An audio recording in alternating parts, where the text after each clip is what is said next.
Oh. So I was doing this and you can I forward through. just got, and will not be making it. So yes, it is. All right. Well, I will fumble through Robert's rules for this one then, since I wasn't prepared, but we'll call the meeting to order. First piece, Karen, is to read the blurb here. Yep.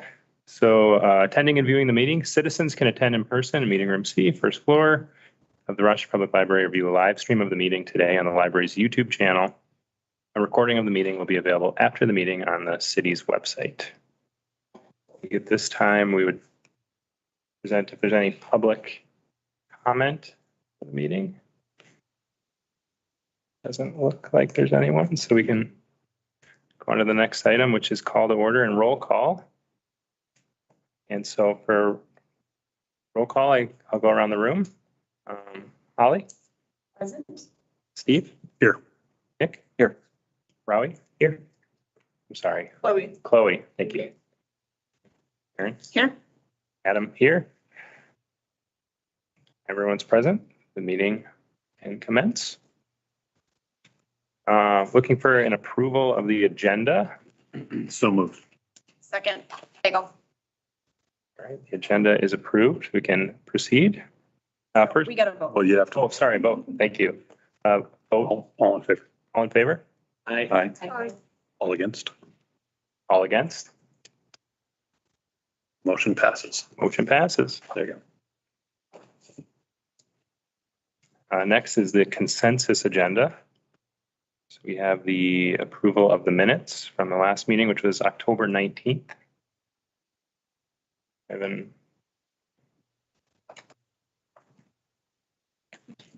Do the whole thing. Ask for the Okay. yeah, So I move to approve the entire consensus agenda. Second. vote for all in favor of approving. Aye. Any against? All right, motion passes. Agenda approved. Next item is president's. Yes. So the foundation report is the next. Oh, sorry. Foundation report. Who's taking that one? Hi, Brenda Kurdoff, Executive Director of the Rochester Library Foundation. Plans are on the way for Whip Wisdom Online, which is the 28th of January. It'll be here at the library. Is planned, starting at 7 p.m. for general patron experience, and then we're going to have a pre-reception. Have a little bit of an extra experience. Tomorrow is Give MN. We have a quasi little campaign going. We're hoping that if people are inspired first thing when you get up, we're hoping to do it as early as possible. The minimum donation is $5. So for $5 every 15 minutes, it could trigger a bonus gift through a matching grant through the Bush Foundation. They're giving away $500 every 15 minutes, $1,000 per hour.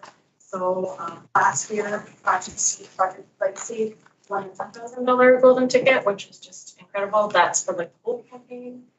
One person drawn for that. So, but we have the maximum opportunity to win a ticket tomorrow, starting at like midnight tonight. So if you guys have insomnia, like I feel like throwing $5 our way, please do. And then the other thing we have going is Thanksgiving, our silent auction starts online. It's a really easy platform to use. You never have to enter your credit card because you could pick it up in person at the library with check or money if you want. But it does ask for an email address to track you. We have some really awesome items like a 4-night, 4-person trip to the Boundary Waters with Audrey Betcher, who is a seasoned expert up there.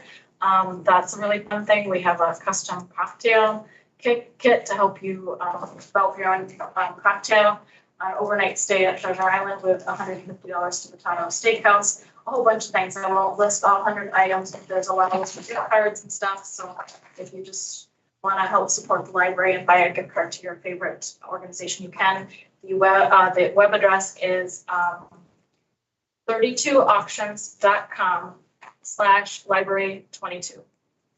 And that's my report. If you have any questions, please let me know. Thank you. Any questions on the foundation report? It's fundraising season. Yeah, thank you so much. All sounds great. Next, we can move on to the Friends report.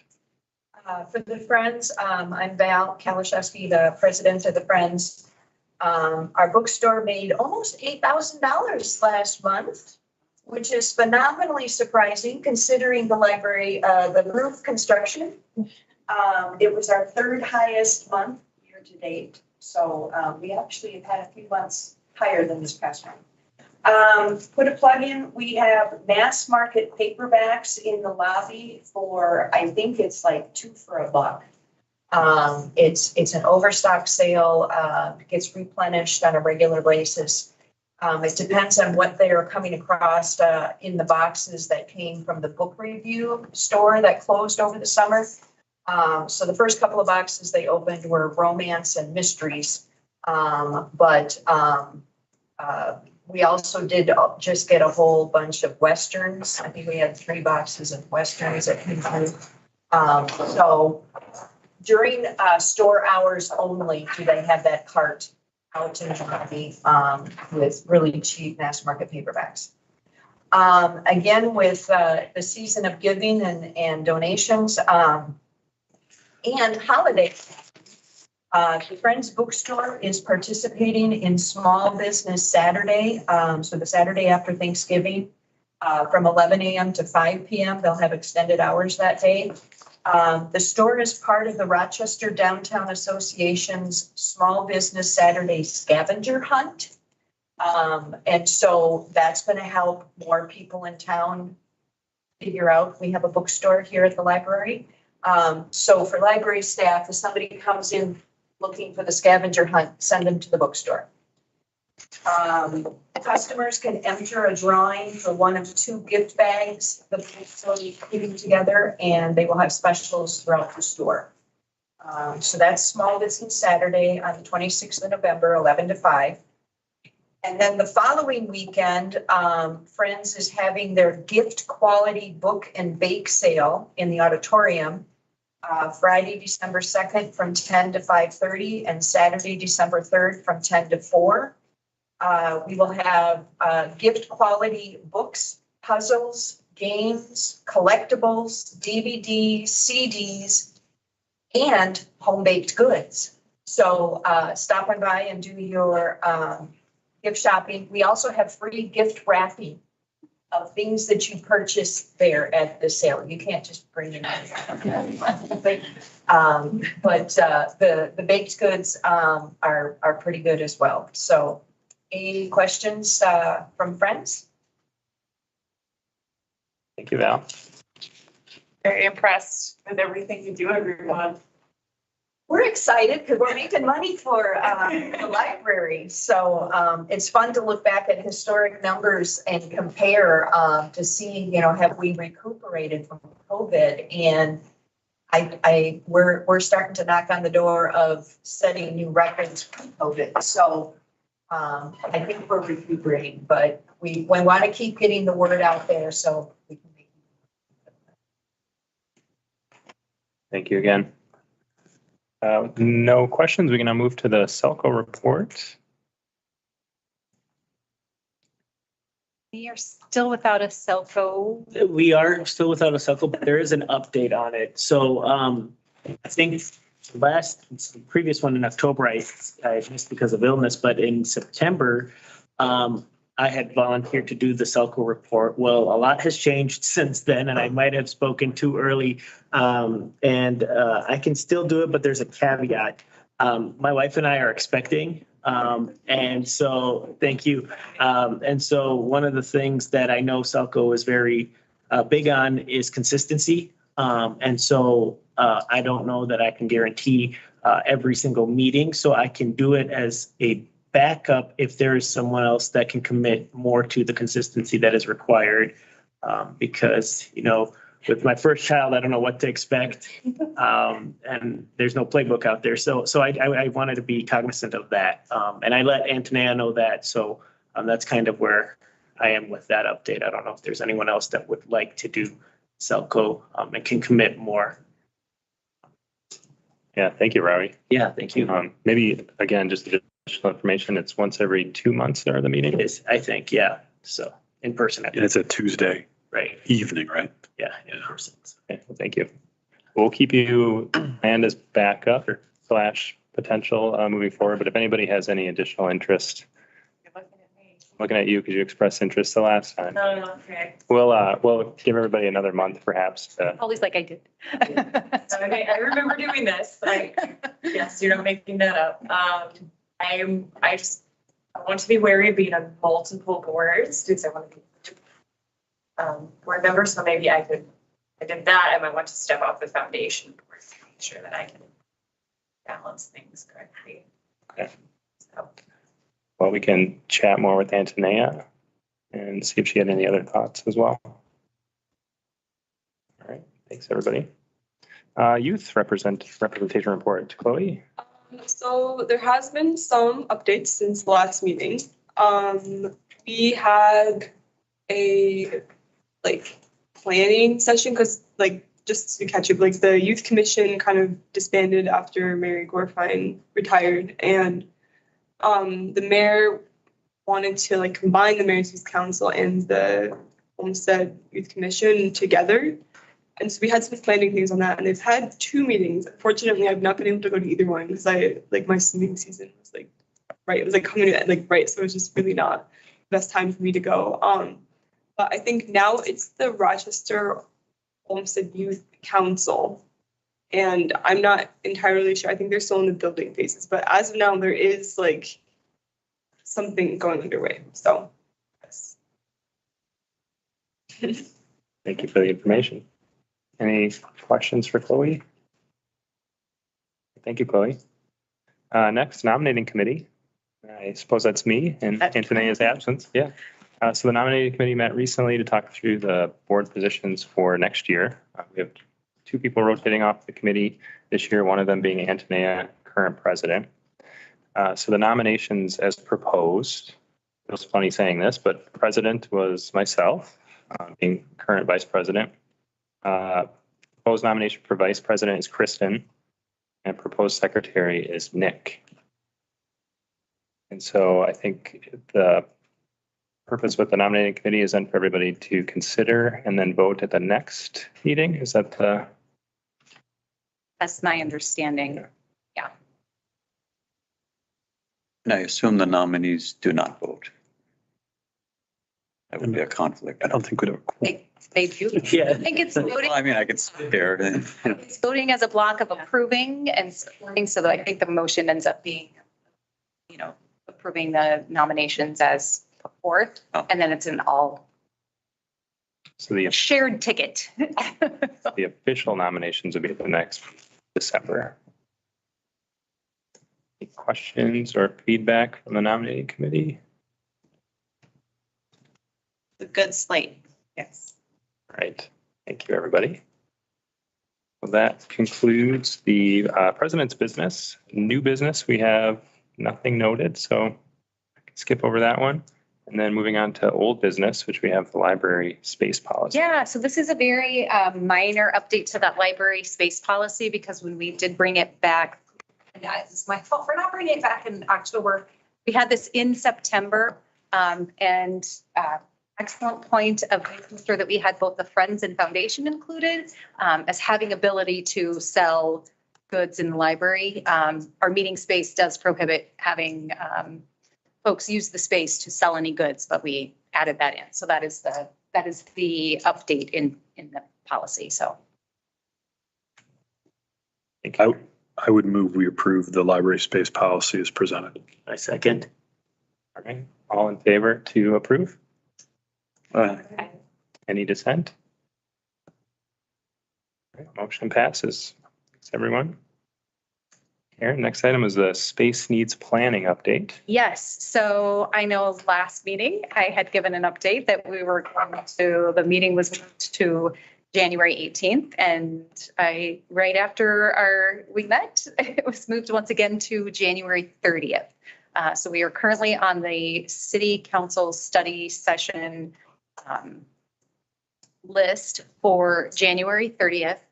Space still is to be determined. We're again doing all we can behind the scenes to make sure that it happens here, but we just need to nail down the recording and what our exact requirements are for the city side for streaming our study session. But that the hope is to have it here to then offer tours of the space and highlight some of the space issues, because it's very different seeing it in person than seeing a photo.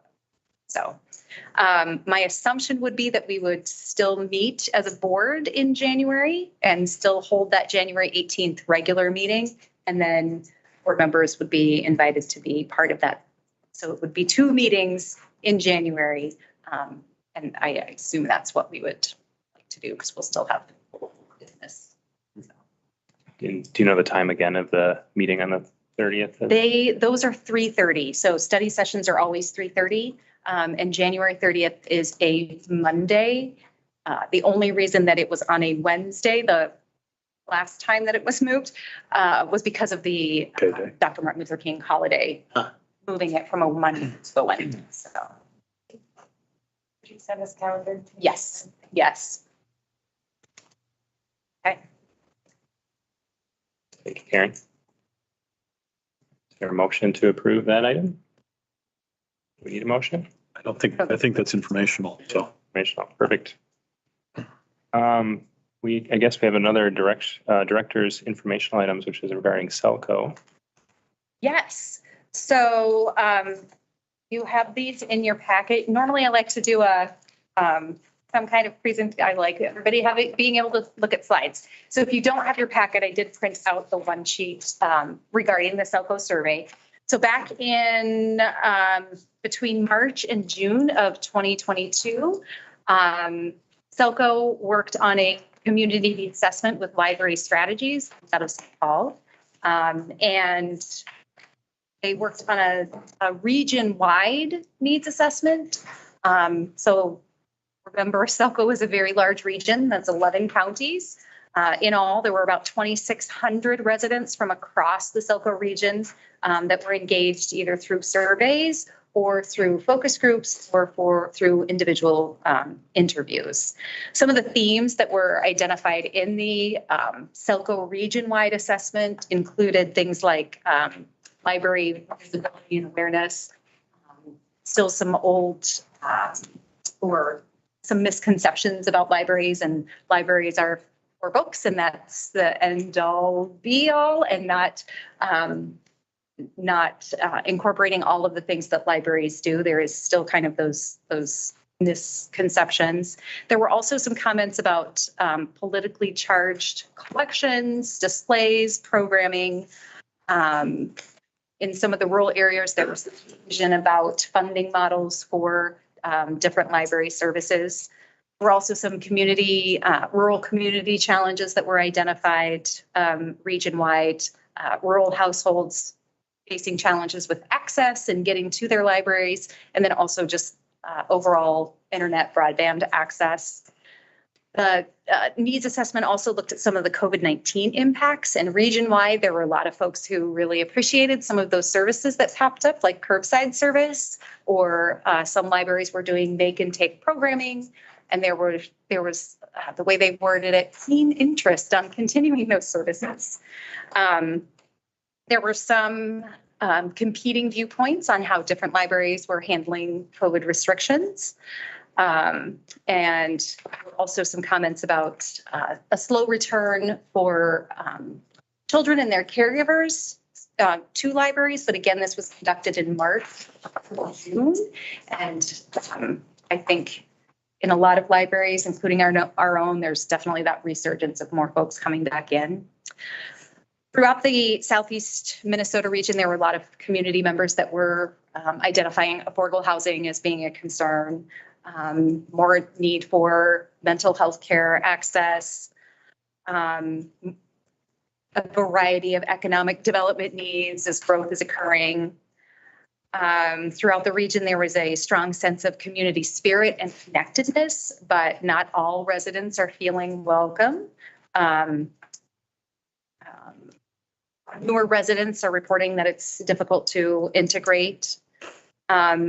And then throughout the region, there were some comments about youth services and the needs there that a lot of folks across the region, homeschooling on the rise, lots of libraries experiencing, on average, homeschooling families utilizing collections more than parents with children in public schools. So those were some of the themes that are the Selco region-wide. The paper that's before you is our community survey and our results that are very specific to RPL. Again, some of the themes are similar. Lots of folks thinking and really seeing the library as a place for collection. Obviously, 89% of survey respondents said, books and things that I'm going to the library for. Those are the things that are important. Ebooks and downloadable audiobooks are the second and third on the list. Lots of comments about, for us particularly, about parking that continues to be comments that we often get in various surveys. As you can see, 72% of respondents like the location. 27% of survey respondents have concerns with library parking. So that was mentioned throughout the survey. In various questions, some that had to do with space, but some that didn't have to do with space, there were conversations or comments made about our space and our services, with over 120 mentions of space, even when the question wasn't necessarily space related, which was interesting. And then one of the last things that I went back and forth on wanting to mention or not mention, there were some really hard comments to read in the survey, some really awful and inclusive comments from community members about LGBTQIA individuals. And so we went back and forth on, do we include this on this one sheet? And I think it's very important for us to be very transparent in our commitment, because in the same exact survey, we had comments from community members thanking us for our collections, for our displays. So all of that, I guess, really to say that we continue unequivocally to be committed to being a welcoming space for all community members and ensuring that we are providing a wide variety of resources for community members and doing our best to help everyone feel that they are seen in our spaces through our collection, through our programs, through our services. So you'll also notice that we have the demographics of the survey respondents, and they do not necessarily match up with the demographics of our community. So while we always see value in receiving feedback, we know that this doesn't adequately represent our community, and I think serves more as a jumping off point for some better surveying or studies of how folks are interested in using us that would be that would provide more representation. So how is this distributed primarily, and we did receive a lot of surveys. We had 467 responses so you think about the Selco region having combined survey and interview focus group, 2,600 for the entire region. That's a lot. That's a big chunk just for our one library. But they were distributed a lot through our email, which is one channel of communication. In fact, one of the questions on the survey that we didn't put in here, but asked, how do you receive information about programs and services? And it did not list emails, because we didn't design the survey, but it listed everything from traditional media, print media. I can't remember what all of the options were, but our respondents, 58 or so folks took the time to write in library email or newsletter, because people really do find out information from our emails. So we had a lot of responses from our. So the surveys, they were coordinated through Selco? Through Library Strategies and Selco. So Selco received ARPA funding to work with library So strategies. the demographics of the response, so essentially that's a sample of the service area, right? So how did they pick out Rochester's demographics from that overall? Oh, Oh, no, you emailed to every, on the survey. These were reported on the survey. They what? Reported on the survey. So those are the demographics that were self-reported. Okay. And the surveys were sent how? So they were sent out a lot by email. So that's how we reached a lot of our users. They were available inside the library. And we did have it on our website and shared through social media. Yeah, okay. but so it would be nice to be able to compare, because originally I thought this was the demographics, for instance, of the entire region, not ours. Oh, Looked at it. Again, no. I was grading, so I was a little fuzzy anyway today, but it would be nice. Could we potentially see the responses of our library compared to others? Can you compare us to the whole? So could give us that data. Follow up and ask on that question. I am not sure, and I'm not sure. We had the library data person spend a lot of time reviewing the Rochester data and categorized it and identifying themes.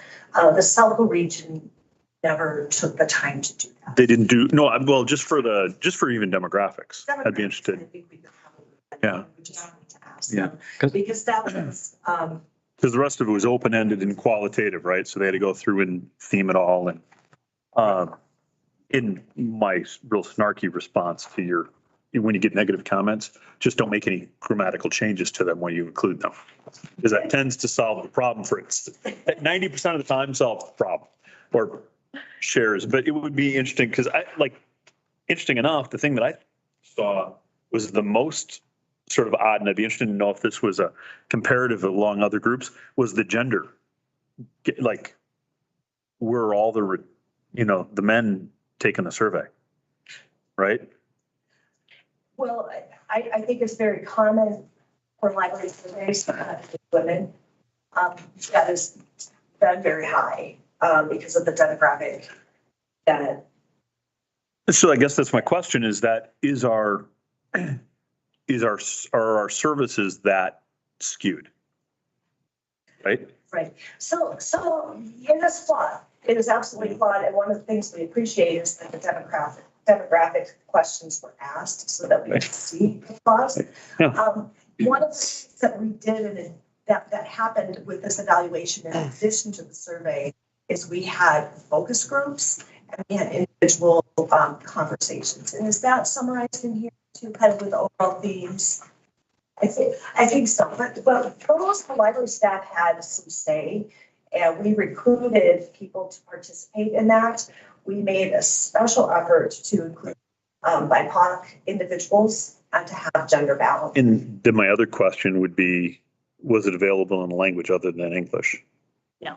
So, I mean, so that's why it would be interesting to see just maybe I'm just being a little nerdy about survey results, but it'd be interesting. No, I just would like to see how we compare. So we look, okay, if we want to get more effective representative data, how do we have to do that? Yeah, because the survey, I mean, the sample for the survey is critical. I mean, one of these things is the highest education.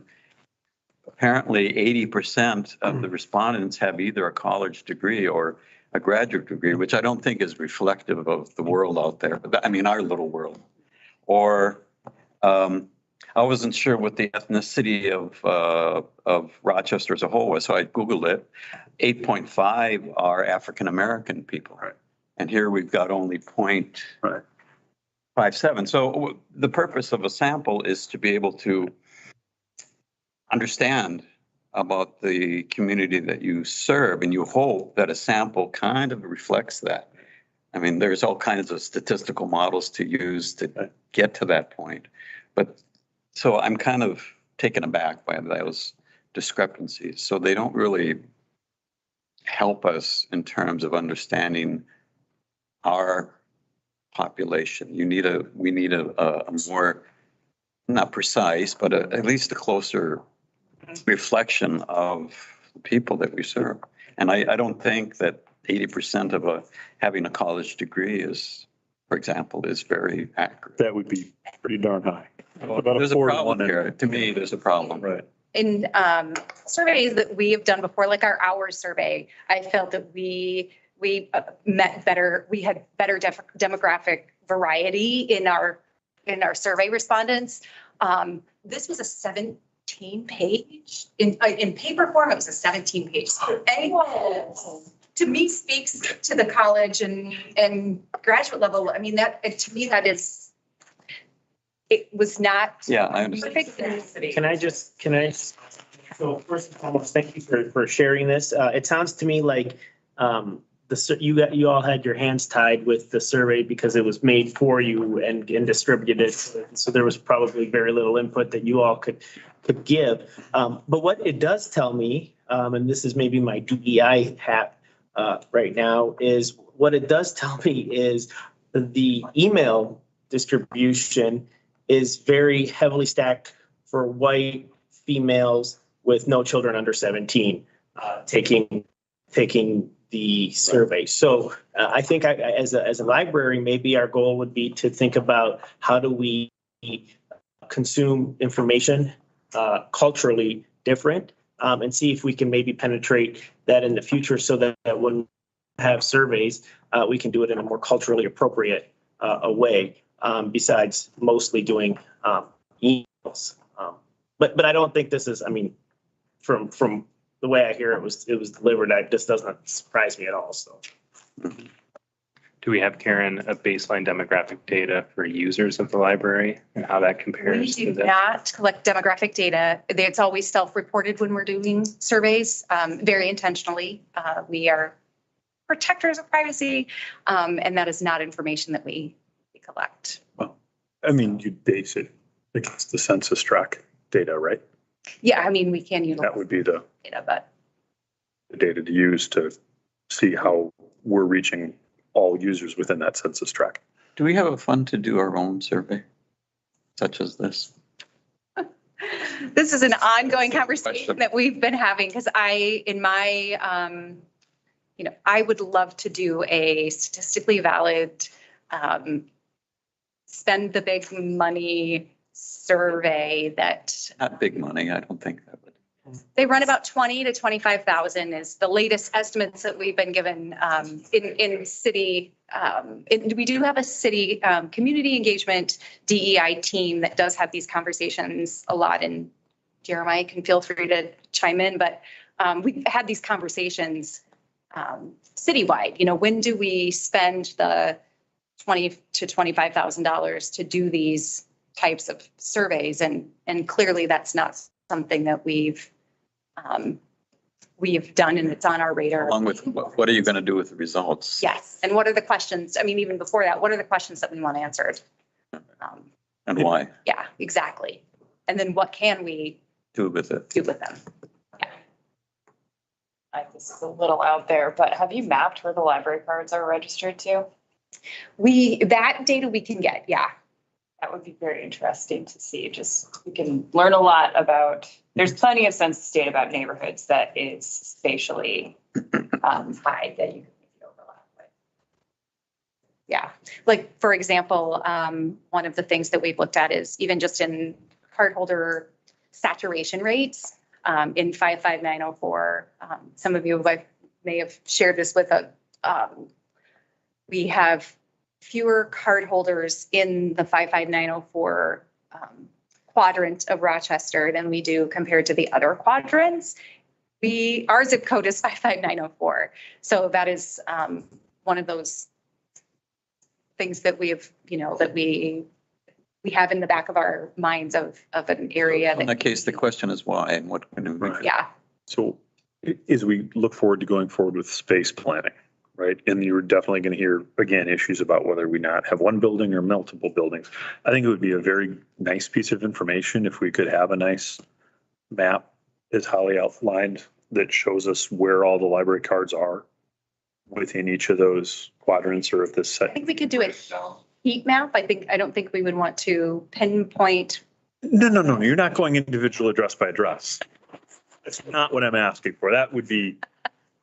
But yeah, Interesting, but odd at a whole different level. a heat map, Yeah. I think we. But it would be nice to Of get those. that data and be able to see and then compare that to the demographics and average household income in each of those census tracts, because that would all be similar information, and see what is that impact, if that makes sense. That you can do that, so you have a GIS analyst that I would, do it in-house. I would guarantee your city, or if they couldn't, the county people could definitely build a map for you like that without a problem. That'd be fun. Well, and from experience before, I know the library has done a phenomenal job as championing and advocating for the census, right? So I think it's been done before, and I think in-house, the library can do a better job than what we see here, that I'm just fairly confident in, because I've been privy to the library's work for other projects, so. I mean, this obviously was a convenient sample. Yeah. And, Yeah. there's obviously issues with that. And once you get the map done, then Chloe can use Java and script whatever we need out of it. Can you print Right. QR codes when you Exactly. when you check out photos? Yeah. You get the little paper that prints QR code to a survey.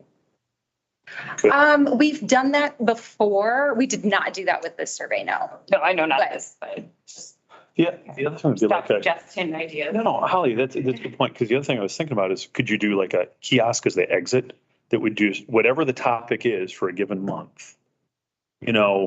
This is the concept, you talk about the tenacity needed to get through a 17-page survey. And I tell my students, if it's more than 2 pages, people just aren't going to finish it. So what a lot of organizations have done, have gone to the 1-question survey for the month, right? Does that make, Yeah. so in fact, the library magazine I used to work with did that. Here's your one question survey, send it to everybody do it, and then, next month report those results, if that makes sense. So currently we have comment feedback card that is a,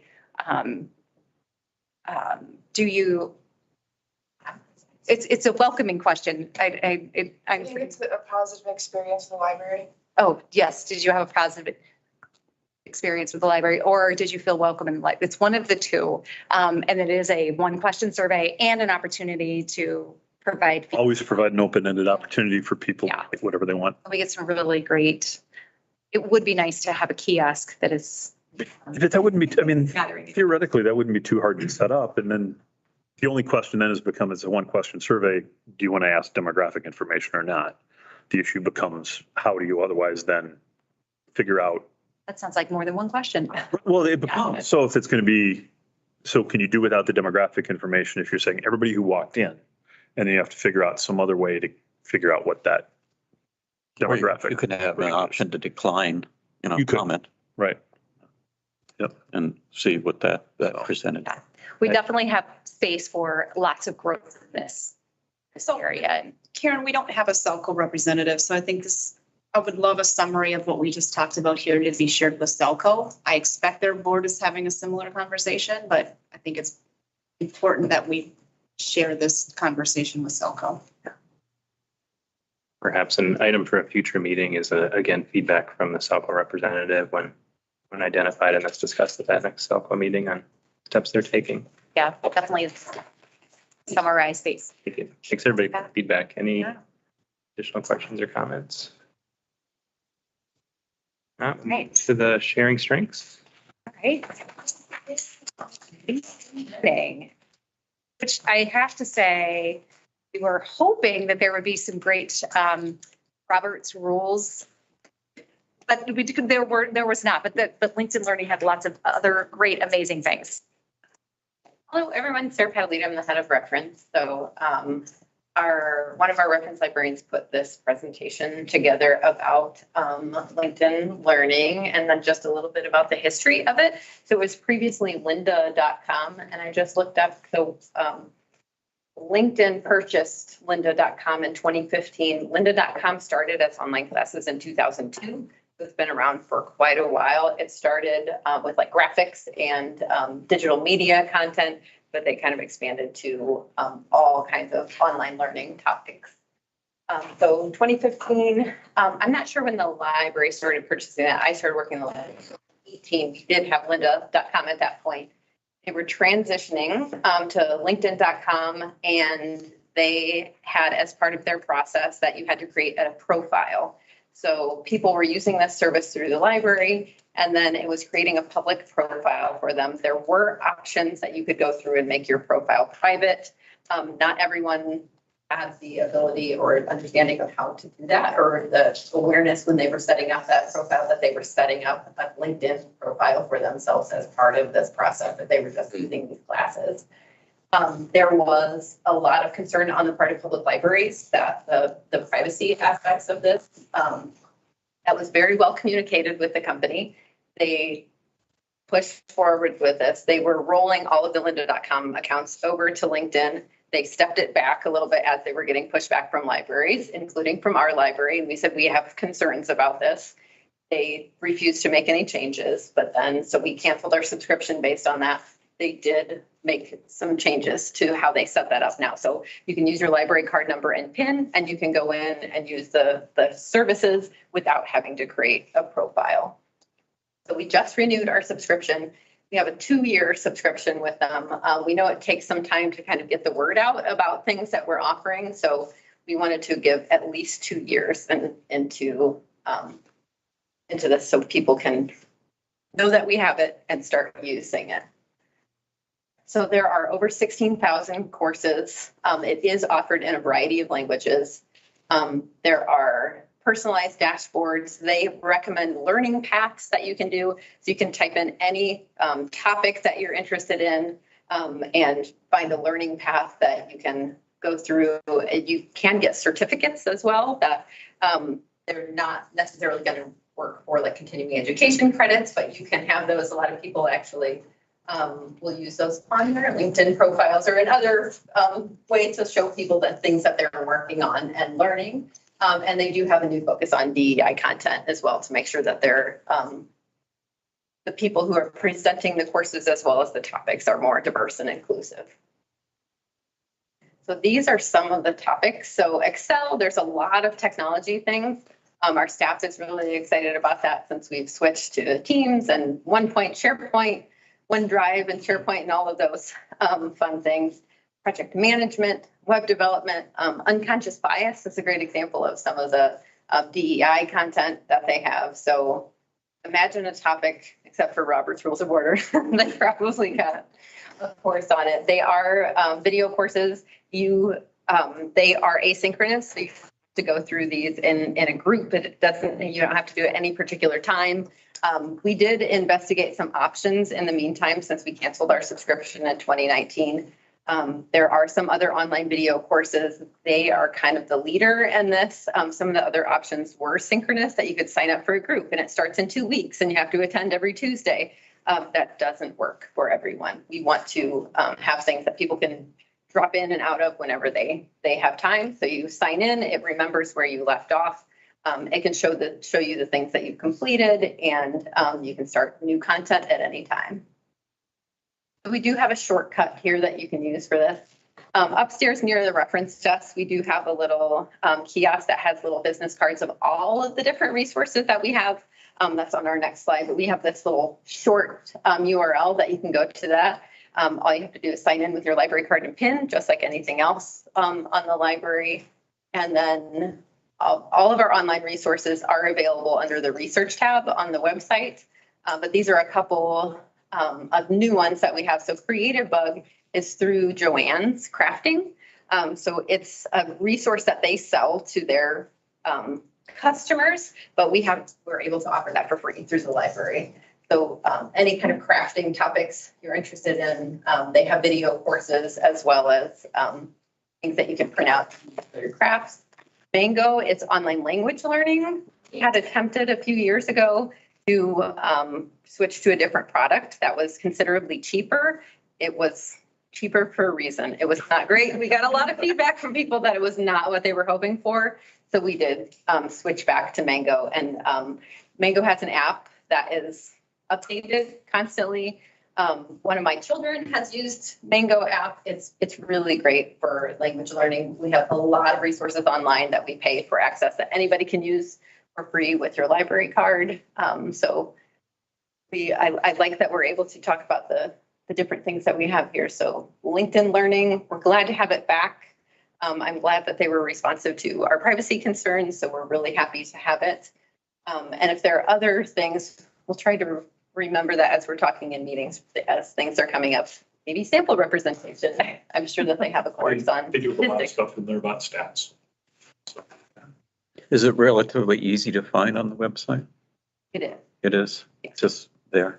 Yes, it's under the research tab. It has all of our online resources. We have our most used ones, including LinkedIn, that's on the main navigation.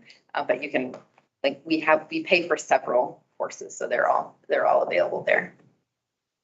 You know, as we continue to try to verbalize and share the value of the library, if I was a person, an individual, were to go and have an account on these, there's be hundreds of dollars a year in many cases, right? So how, is there a way we can start wrapping that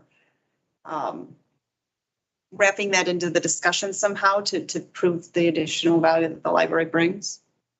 Especially as we're looking at space. Is there a way to articulate that in a way that is helpful? My library card is worth X. Yeah. I've seen that in other libraries, even, Yeah. you know, I checked out 10 books and at the bottom it says I saved $120 or something. That's a stretch. I don't quite know how to equate that, but this is pretty straightforward too. There's some way we need to be sharing the value differently, I think. I haven't got an answer. That's what I was looking at you for. And looking at Jeremiah for, because I know that's on, you know, might as well. How do we best share that and continue to share that story?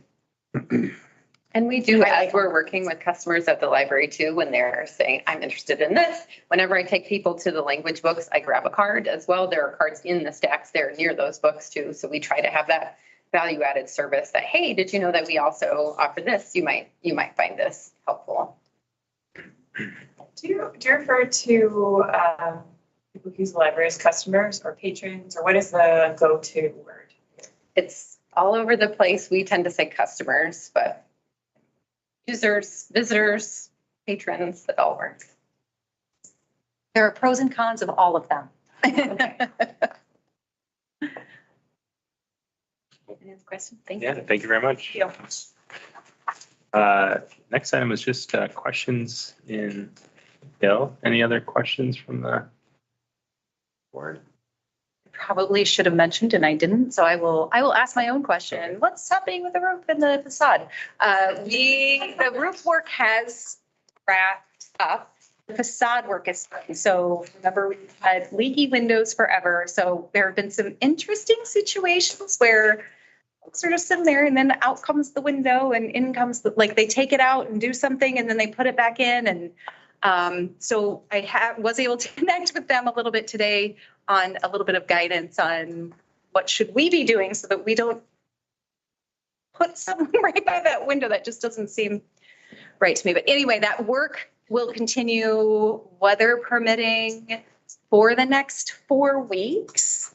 The scaffolding will also stay up as much as we love the tunnel. It's there and keeping folks safe, and it will stay there while they're doing that window work. So Does that include the broken window? on the That- second floor? what was that? Broken window on the second floor? Yes. So eventually they started working, yes, right on this side, and they're working their way slowly around. And once they come to that window, my understanding is that's when that window will get, And they can do that in Out. the winter. apparently, yeah. And they take them out. I mean, You probably take, that's been happening. The window comes out, they do something around, I'm being very technical here, and then they pop that window back in. So, yeah. So that's good news. Thanks for the update. Not a formal question. I put up maybe a plug for the next meeting in December, knowing attendance and things, but with the holidays coming, just everybody to think through that. I think if there's any planned attendance absences or things next month, just to let us know so we know quorum. But at this time, to have a motion to adjourn the meeting. So moved. second. All right, do we have a vote to approve? I'll say aye. Aye. Any dissenters? All right, motion or adjourned. Thanks, everybody.